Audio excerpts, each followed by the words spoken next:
Audio Jungle.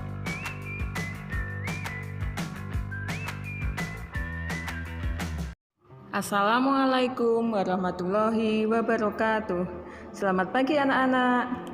Hari ini kita akan belajar tema 7, subtema 3, muatan bahasa Indonesia, IPA, dan SPDP.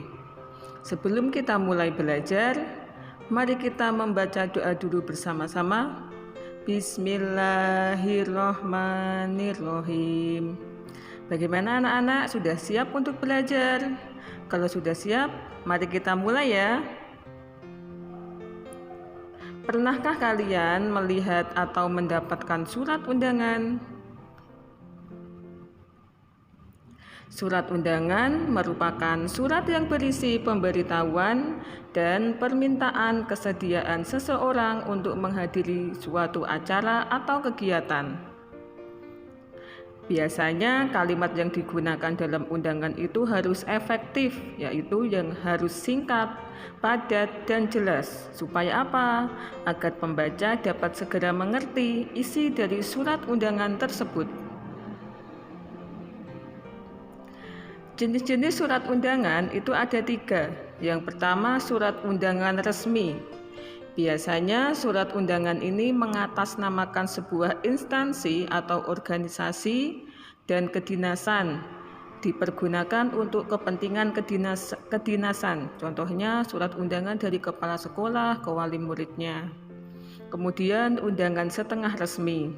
Undangan yang mengatasnamakan perorangan yang ditujukan ke perorangan maupun instansi maupun organisasi. Yang ketiga, undangan tidak resmi.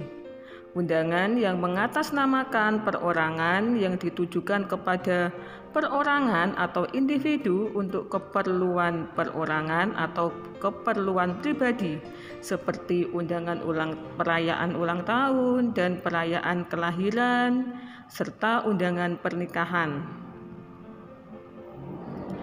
Ini merupakan contoh undangan resmi, undangan dari sekolah kepada para wali muridnya. Nah, di sini untuk undangan resmi itu mempunyai bagian-bagian khusus. Yang pertama, yang paling atas dinamakan kop surat atau kepala surat. Terus ada tempat dan tanggal pembuatan surat. Ada nomor, hal, dan lampiran. Nama dan alamat tujuan. Nah, di sini ada kata Assalamualaikum. Itu merupakan pembuka surat. Kemudian ada isi suratnya. Nah, keperluan surat ini untuk apa? Kemudian ada penutup surat. Biasanya untuk penutup surat menyatakan terima kasih. Dan yang terakhir adalah pembuat surat. Nah, biasanya disertai tanda tangan ya. Kemudian untuk undangan setengah resmi, ini biasanya bahasa yang digunakan adalah bahasa baku. Namun susunannya tidak selengkap pada seperti undangan resmi. Yang membedakan surat undangan setengah resmi dengan surat undangan resmi di sini adalah tidak adanya kop surat atau kepala surat. Berikut adalah contoh undangan tidak resmi. Untuk contoh undangan tidak resmi ini lebih berwarna ya, dan biasanya menggunakan bahasa yang tidak baku. Susunannya bebas dan tampilannya pun juga bebas. Contohnya surat undangan untuk perayaan pentas seni, akikah, surat pernikahan, dan juga undangan perayaan ulang tahun. Perubahan wujud terjadi di sekitar kita tanpa kita sadari. Perubahan wujud benda merupakan suatu perubahan yang alami karena fenomena alam yang terjadi di sekeliling kita. Nah, pada pembelajaran kemarin kita sudah belajar macam-macam perubahan wujud benda. Di antaranya ada menyublim. Menyublim merupakan perubahan wujud dari benda padat ke benda gas.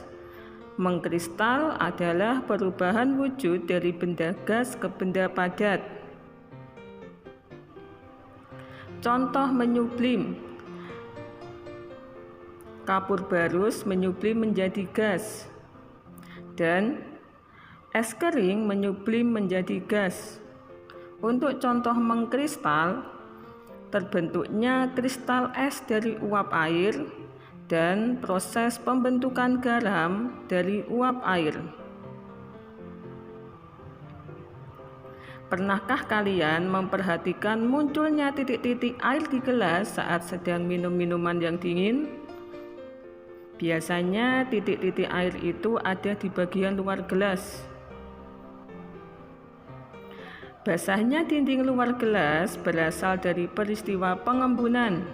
Hal tersebut bisa terjadi karena suhu udara di luar gelas lebih tinggi dibandingkan dengan suhu es di dalam gelas, sehingga titik-titik air bisa muncul di bagian luar gelas. Contoh peristiwa pengembunan yang lain yaitu basahnya dinding gelas yang berisi air dingin, kaca mobil mengembun saat hujan, dan munculnya titik-titik air di pagi hari atau biasa kita sebut dengan embun pagi. Sebagai generasi penerus bangsa, para pelajar harus berusaha meningkatkan kualitas dirinya. Salah satu caranya dengan memahami dan menikmati keindahan di sekitar. Salah satu keindahan yang dapat dinikmati adalah seni rupa. Hasil karya seni rupa telah menjadi bagian dari peradaban manusia. Keindahan karya seni rupa terdapat pada bentuk dan warnanya. Dengan mengenal berbagai bentuk karya seni rupa, kamu dapat merasakan keindahannya dengan baik. Macam-macam seni rupa daerah di Indonesia dibedakan menjadi 3. Yang pertama, seni lukis daerah. Biasanya kesenian seni lukis ini adalah karya seni 2 dimensi. Karya seni ini menggambarkan objek berupa pemandangan alam, tumbuhan, binatang, manusia, maupun benda-benda alam lainnya untuk menimbulkan keindahan. Yang kedua, seni patung daerah. Biasanya berbentuk 3 dimensi.